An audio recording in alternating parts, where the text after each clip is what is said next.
11 নম্বর প্রশ্নে একটি রিলেশন দেওয়া আছে। এখানে এক্স এর ভ্যালুটা বলেছে mod x লেস দেন 3 আর y equals to mod of x minus 3। তাহলে এই রিলেশনটির ক্ষেত্র আর পাল্লা। তাহলে আগে আমরা এখান থেকে এক্স এর ভ্যালুটা বার করব। আমরা জানি mod x লেস দেন 3 হলে এক্স এর ভ্যালুটা -3 থেকে 3 এর মধ্যে থাকে। ঠিক আছে, আবার বলেছে এক্স আর ওয়াইগুলো পূর্ণ সংখ্যা।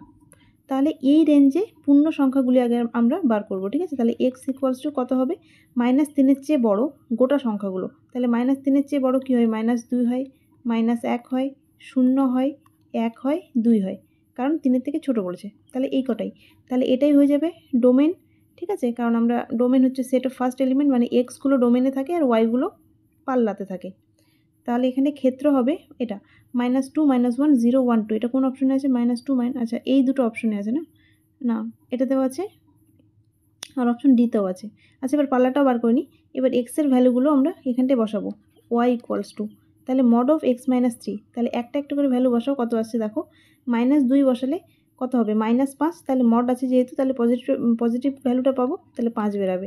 এবার -1 বসালে 4 বেরাবে, 0 বসালে 3 বেরাবে, 1 বসালে 2 এবং 2 বসালে 1 বেরাবে। তাহলে এগুলো হলো ওয়াই, তাহলে এগুলো হবে পাল্লা। ঠিক আছে, এবার দেখো এই দুটো কোন অপশনে মিলছে, 1 2 3 4 5, এই দেখো 1 2 3 4 5 আর এই ভ্যালুগুলো, তাহলে অপশন বি হবে অ্যান্সার।